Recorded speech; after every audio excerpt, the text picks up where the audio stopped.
Varsity যাচ্ছিলাম বাসে করে। আমি বসেছি জানালার পাশের সিটে। আর আমার পাশে কে বসেছে তা এখনো খেয়াল করা হয়নি। ভার্সিটি যেতে প্রায় আধা ঘন্টার মতো লাগবে। কানে হেডফোন গুজিয়ে গান শুনছি। এমন সময় পাশে তাকিয়ে দেখি আমার পাশে এক মেয়ে বসা। ওরে শালা, এইটা মেয়ে না একটা পরী বলা চলে। এত সুন্দর কোনো পরিতুক্কু মেয়ে হয় আমার জানা ছিল না। আমি বারবার আর চোখে তার দিকে তাকাচ্ছিলাম। হঠাৎ মেয়েটি বলে উঠল, আপনি এভাবে আর চোখে তাকাচ্ছেন কেন? মেয়ে দেখেননি জীবনে? দেখে তো ভদ্র ঘরের ছেলে মনে হয়, কিন্তু হাবভাব দেখে তো মনে হচ্ছে বখাটে। না, এত অপমান সহ্য হয় না আর। আমি মেয়েটিকে বললাম, আসলে আপনি দেখতে সুন্দর, তাই বারবার আপনাকে দেখে যাচ্ছি। ছি ছি, লজ্জা করে না পর নারীকে দেখতে? আল্লাহ আপনাকে এত সুন্দর বানিয়েছেন, সৌন্দর্য না দেখলে তো পাপ হবে। অসভ্য কোথাকার। হুমুম, আপনার মুখে ডাকটা অনেক মিষ্টি লাগছে। মেয়েটি আর সহ্য করতে না পেরে বাস কন্ডাক্টরকে ডেকে বলল, এই বাস থামান। কন্ডাক্টর এসে বলল, কিছু কি হয়েছে ম্যাম? আমি নেমে যাব। কেন ম্যাম? বাসে বখাটে অসভ্য ছেলের অভাব নাই তাই। কে কি করেছে আমাকে বলেন? এই রে সেরেছে। এখন যদি আমার নাম বলে তাহলে তো বাসের সবাই আমার খেপে যাবে। কিন্তু মেয়েটি আমাকে ভুল প্রমাণিত করে বলল, আমাকে নামিয়ে দাও, আমি রিক্সা করে চলে যাব। সে নেমে গেল। মনটা খারাপ হয়ে গেল। লাইফের প্রথমবারের মতো কোনো মেয়ের উপর ক্রাশ খাইলাম। শুধু ক্রাশ না, প্রেমে পড়লাম। তাও তার নাম ঠিকানা জানা হলো না। হলো কি ঝগড়া?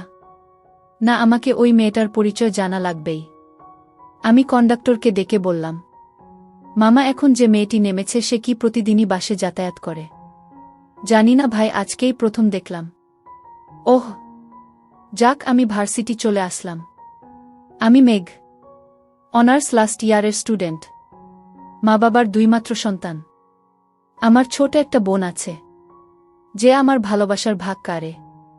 যাক, ভার্সিটিতে ঢুকতে যাব তখনই কারো সাথে ধাক্কা খেলাম। সামনে তাকিয়ে দেখি ক্রাশ তুক্কু বাসের সেই সুন্দরী। আমাকে দেখে রেগে গিয়ে বলল, ছি ছি লম্পট দেখেছি, কিন্তু আপনার মতো না। আমাকে ফলো করতে করতে এখানেও চলে এসেছেন। অসভ্য কোথাকার। এই বলে সে হন হন করে হেঁটে চলে গেল। আমি ক্লাসরুমে চলে এলাম। মাথায় শুধু মেয়েটির কথায় ঘুরপাক খাচ্ছে। যাক, ক্লাসে এসে পিছনের সিটে বন্ধু রাফির সাথে বসে পড়লাম।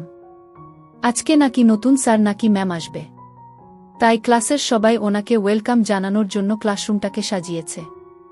এত আদিক্ষেতা কেন করে বুঝি না। স্যারই তো এসে কি করবে? পড়িয়ে পড়িয়ে প্যারা দিবে আর কি। প্রথম ক্লাসটাই নাকি নতুন স্যার বা ম্যাডাম, সেই যাই হোক, এতে আমার কি? আমি তো আর ক্লাসে মনোযোগী না। তো কিছুক্ষণ কেউ একজন আসলো আর সব স্টুডেন্ট দাঁড়িয়ে গেল। আমি বসে বসে মোবাইল টিপছি। প্রিন্সিপাল আমাকে দেখে বলল, এই বিয়াদব স্যার আসছে, দেখো না। Sorry sir. ওমার সামনে থাকিয়ে দেখি আমার ক্রাশ প্রিন্সিপালের সাথে দাঁড়িয়ে। ওকে দেখে আমার হার্টবিট বেড়ে গেল প্রচুর পরিমাণে। আমি হা করে তাকিয়ে আছি দেখে রাফি বলল, কিরে কি দেখিস হা করে? মামা, ওই মেয়েটাই আমার ক্রাশ। কি? অবশেষে যে একটা ক্রাশ খেলি, তাও আবার ম্যাডামের উপর। আল্লাহ, তুমি আমারে উঠাই নাও। আরে চুপ কর, আগে ম্যাডাম তুক্কু ক্রাশের কথা শুনি। তো নতুন ম্যাম মানে ক্রাশ নিজের পরিচয় দিচ্ছে। হাই স্টুডেন্ট, আমি মায়া, তোমাদের নতুন ম্যাম। আমি সদ্য পাশ করেই বেরিয়েছি। ঢাবি থেকে গ্র্যাজুয়েশন কমপ্লিট করেছি।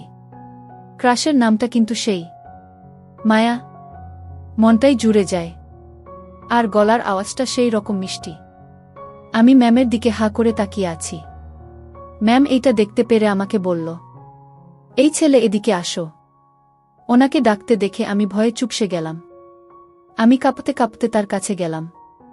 আমাকে দেখে বলল, কি হয়েছে, এত ভয় পাচ্ছ কেন? না ম্যাম, এমনে। ম্যাম প্লিজ, সকালের জন্য আমাকে ক্ষমা করে দিবেন। দিব দিব, দাঁড়াও এখানে। ম্যাম আবার বলতে লাগল, সো স্টুডেন্ট, আমরা আজকে কোনো ক্লাস করব না।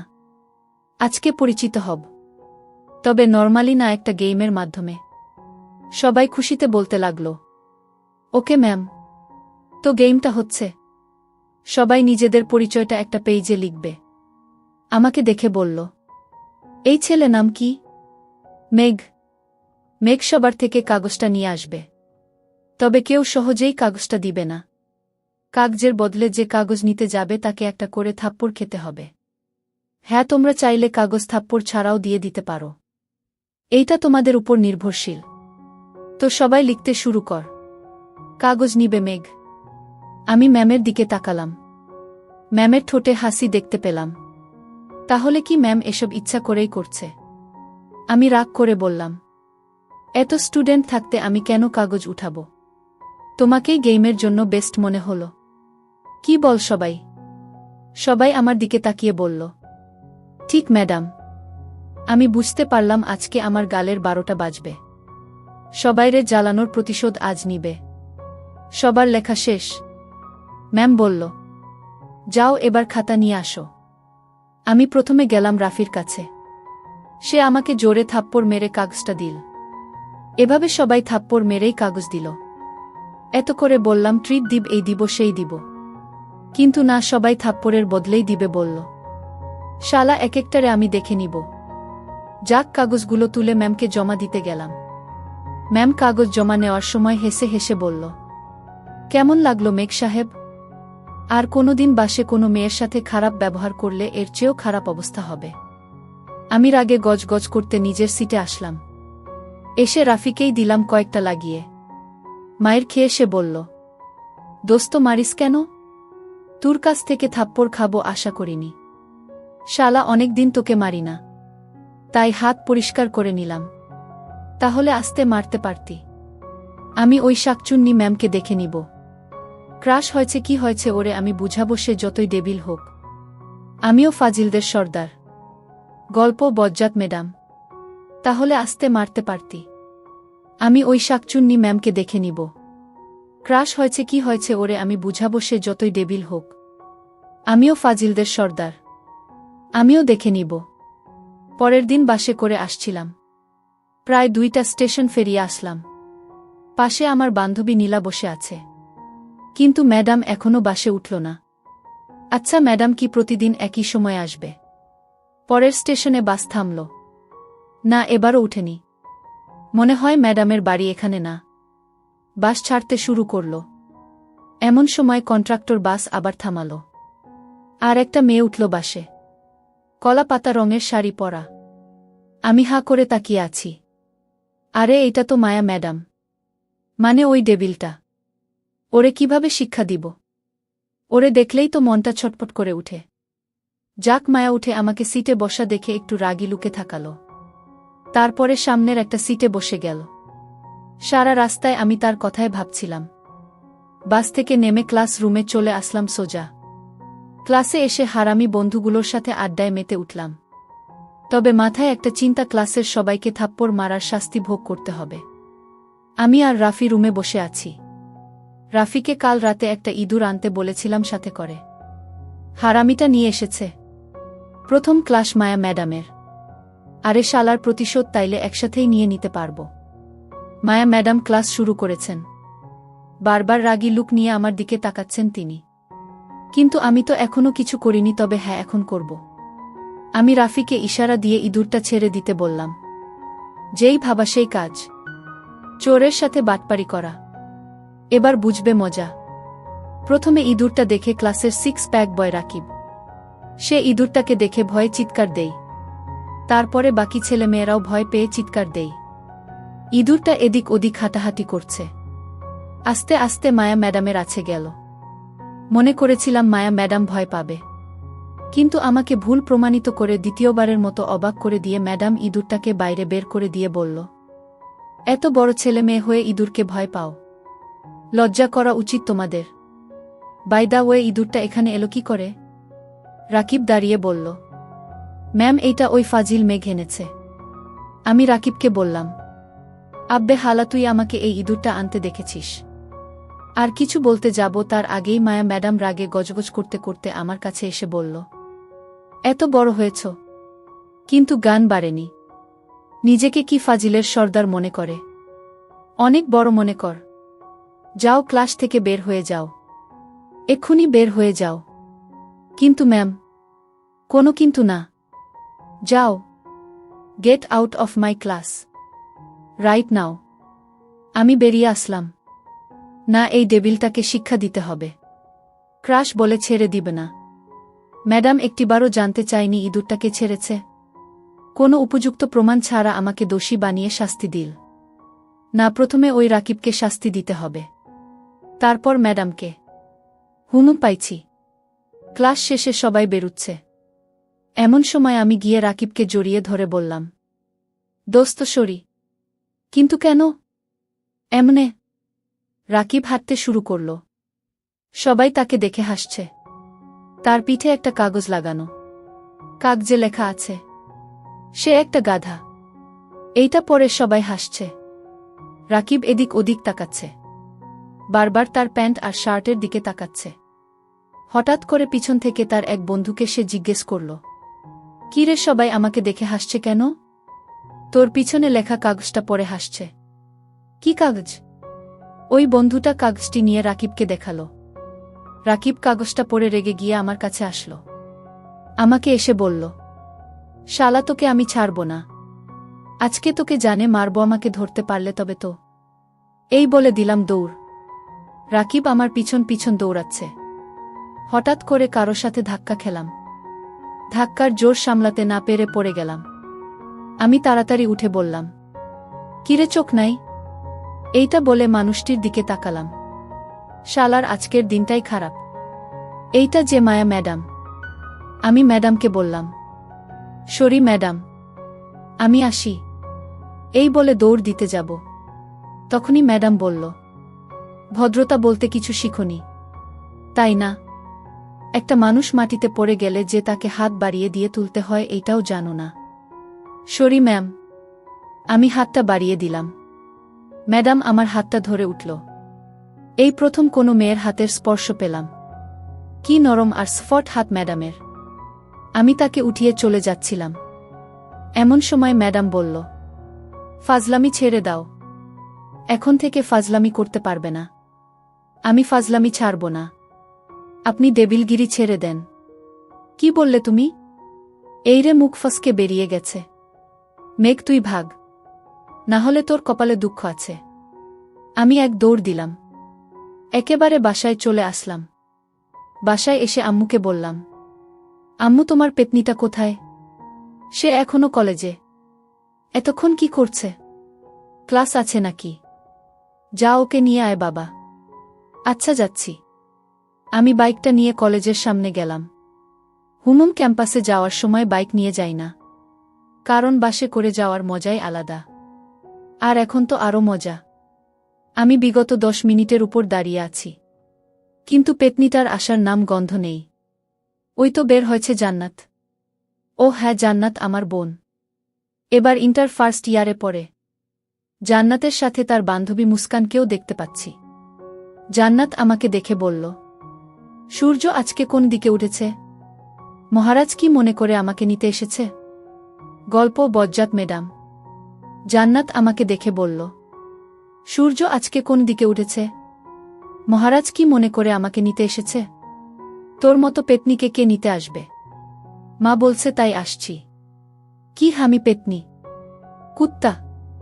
আজকে তোকে যদি আব্বুর হাতের মায়ের না খাওয়ায় তাহলে আমার নামও জান্নাত না। পাশ থেকে মুস্কান হেসে বলল, আরে রাস্তায় এসব কি করছিস তোরা? এহ, তোর বান্ধবীকে পেতনি বলছে আর তুই হাসছিস। আরে চল এবার। জান্নাত আমার বাইকে উঠে বসল। আমি গাড়ি স্টার্ট দিচ্ছিলাম। তখনই জান্নাত বলল, ভাইয়া, মুস্কানকে একটু নামিয়ে দিবি, ওর বাসা কাছেই। আমি কিছু বললাম না। মুস্কানও উঠে বসল। মুস্কানকে নামিয়ে দিচ্ছিলাম। এমন সময় দেখি মায়া ম্যাডাম রিক্সা করে যাচ্ছে, আর আমার দিকে একমনে তাকিয়ে আছে। চোখগুলো খুব লাল ছিল, হয়তো রেগে আছে। রিক্সা থেকে যতক্ষণ দেখা যায় আমাকে দেখেছে। আমি মুস্কানকে নামিয়ে দিলাম। মুস্কান বলল, এই জান্নাত, তোর ভাইয়াকে নিয়ে আমাদের বাসায় চল। না, আজ না, অন্য একদিন আসব। প্লিজ। সরি, আজকে না। আচ্ছা, আল্লাহ হাফেজ। কালকে কলেজে দেখা হবে। আমি গাড়ি স্টার্ট দিচ্ছি। এমন সময় গাড়ির কাছে দেখি মুস্কান আমাকে দেখে মুচকি হাসছে। আমি হাসার কারণ বুঝলাম না। জান্নাতকে নিয়ে গাড়ি চালাচ্ছিলাম। এমন সময় জান্নাতকে বললাম, আচ্ছা তোর বান্ধবী আমাকে দেখে মুচকি হাসল কেন? ওমা একটা মেয়ে কখন মুচকি মুচকি হাসে জানোস না? না। প্রেমে পড়লে? তোর বান্ধবী কার প্রেমে পড়েছে? তোর? আমি গাড়িটা জোরে ব্রেক করলাম। বোন বলল, এভাবে গাড়ি থামালি কেন? কি বললি তুই? হ্যাঁ, মুস্কান তোকে ভালোবাসে। আর মুস্কানকেও আমার ভাবি হিসেবে অনেক ভালো লাগে। বিয়ে করে নে ওকে। চিক, তোর বান্ধবী মানে আমার বোন। থাক, গান দিতে হবে না, চল এবার। হুম। আমি গাড়ি স্টার্ট দিলাম। জান্নাত আবার বলল, ভাইয়া মুস্কান কিন্তু অনেক ভালো মেয়ে। তো অনেক সুন্দর? তো অনেক রূপবতী, গুণবতী। আচ্ছা, এসব আমাকে বলছিস কেন?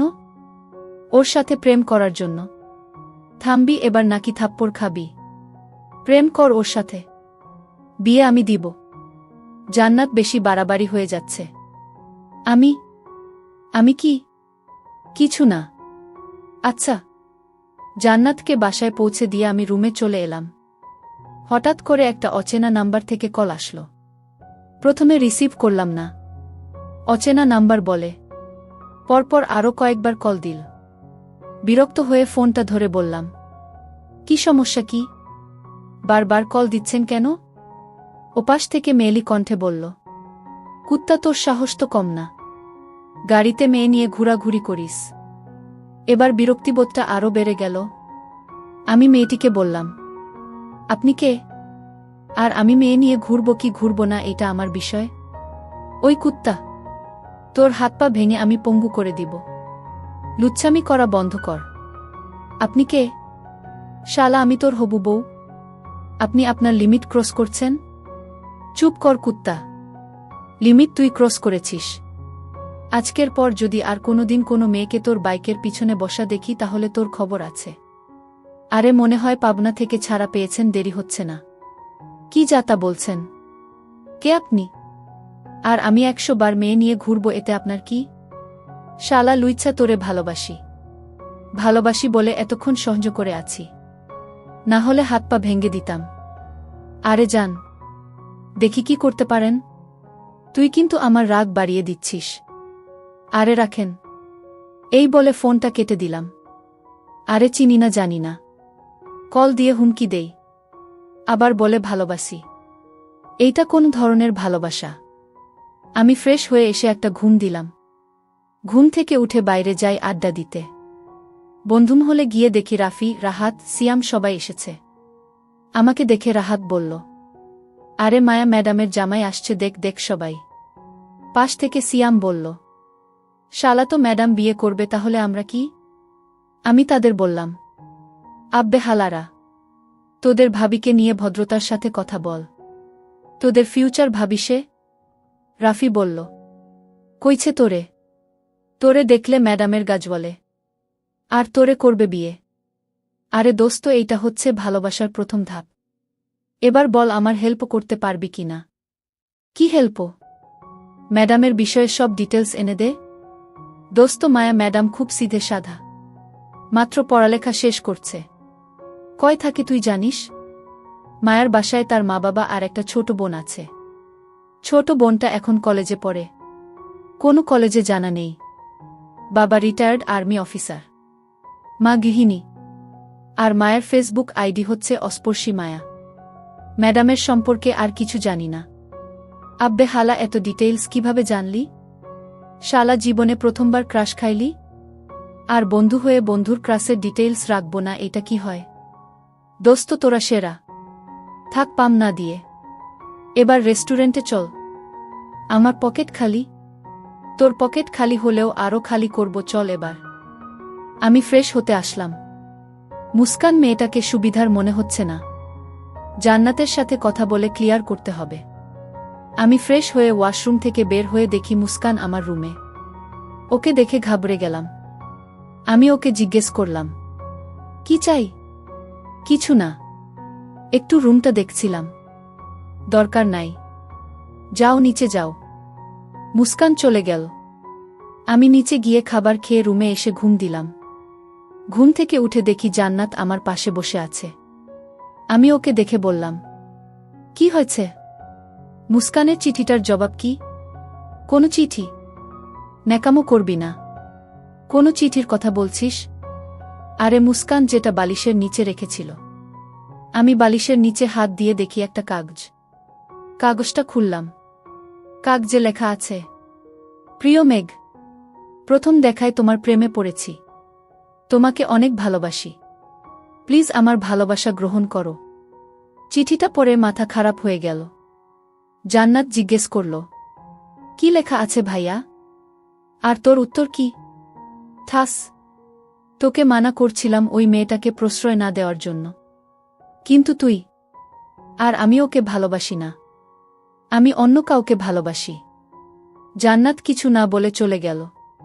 এই প্রথম আমি আমার বোনটাকে মারলাম। ওকে কোনোদিন আঘাত দিইনি, কিন্তু আজকে আমি ওর ঘায়ে হাত তুললাম। ঠিক।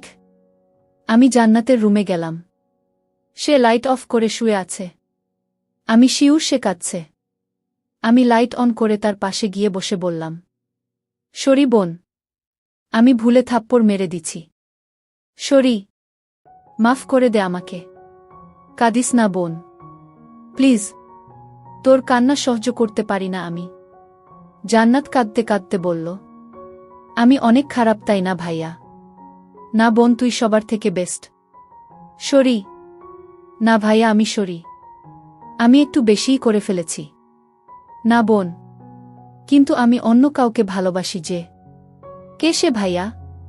কালকে দেখাবো। যাবি আমার সঙ্গে? অবশ্যই যাব। ভাবিকে দেখা লাগবে। এবার কান্না থামা। আমাকে মারলি কেন? শরীরে খুব লেগেছে তাই না? বল, কি করলে আমাকে মাফ করবি? আমার জন্য পোচকা, আইসক্রিম আর চকলেট নিয়ে আয়, তারপর মাফ করব। আচ্ছা, আনতেছি। তুই আমার বেস্ট ভাইয়া। থাক, পাম দেওয়া লাগবে না। আমার জন্য পোচকা, আইসক্রিম আর চকলেট নিয়ে আয়, তারপর মাফ করব। আচ্ছা, আনতেছি। তুই আমার বেস্ট ভাইয়া। থাক, পাম দেওয়া লাগবে না। আমি বোনের জন্য তার অর্ডার মতো সব নিয়ে আসলাম। সে খেয়েই চলছে। বুঝি না মেয়েরা এত চকলেট আর পোচকা পাগলি হয় কেন? উত্তর জানা থাকলে একটু আমাকে বলিয়েন। পরের দিন বোনকে নিয়ে বাসা থেকে বের হচ্ছি। এমন সময় মোবাইলে সেই অচেনা মেয়েটার কল আসলো। আমি কলটা ধরলাম না।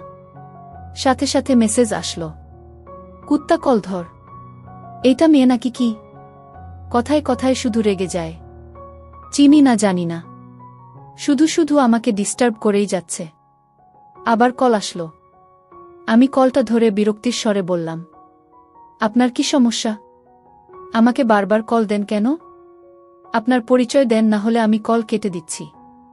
তুই কল কেটে দেখ, শুধু মাথা ফাটিয়ে দিব। আপনি কে বলুন প্লিজ? আমি তোমাকে ভালোবাসি মেঘ। সময় হলেই জানতে পারবে আমি কে। না, এখন বলুন। তোরে না বলছি না। আচ্ছা বাই। আমি ফোনটা কেটে দিলাম। আজকে যেহেতু বোনকে নিয়ে যাব, তাই বাইকটা নিলাম। বাইকের পিছনে বোন বসে আছে। আমি আর বোন ক্যাম্পাসের দিকে যাচ্ছি। গেইটের কাছেই আসতে দেখি মায়া ম্যাডাম দাঁড়িয়ে আছে। আমার দিকে একবার তাকিয়ে চোখ নামিয়ে নীল। আমার কেমন জানি মনে হল ম্যাডাম রেগে আছে, কান্নাও করেছে। ওনার চোখগুলোর মাঝে আমি স্পষ্ট দেখতে পেয়েছি। ওনাকে এভাবে দেখে আমার বুকে কেমন করে উঠল। কিন্তু ওনার এমন অবস্থা কেন?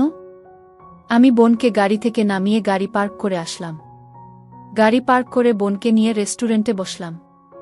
এমন সময় নীলা এসে বলল, মেঘ, কি খবর তোর? এই তো ভালো। আমি যদি ভুল না হয় তাহলে এটা তোর বোন জান্নাত। তাহলে এতদিনে তোর মহারানী বোনকে দেখার সুযোগ পেলাম। জানো জান্নাত, আমার সাথে থাকলে সারাদিন শুধু বলে জানিস নীলা আমার বোন এমন, আমার বোন এইটা করেছে। আমার বোন আমার অনেক কেয়ার করে। পাশ থেকে জান্নাত লাফ দিয়ে উঠে বলে, সত্যি বলছো আপু? আমারে বাসায় সারাদিন পচায়। কি? মেঘ, এইটা কিন্তু ভালো না। আমি কিছুই করি নাই। আমি নির্দোষ। ও ভাইয়া, সব ঢং। তবে হ্যাঁ, তুই আমার বেস্ট ভাইয়া। এইটা বলে জান্নাত আমার গাল টেনে দিল। পাশে থাকিয়ে দেখি মায়া ম্যাডাম আমার দিকে তাকিয়ে আছে। আমি ফিরতেই সে মুখ ঘুরিয়ে নিয়ে চলে গেল। আমি জান্নাতকে নীলার সাথে থাকতে বলে ক্লাসে আসলাম।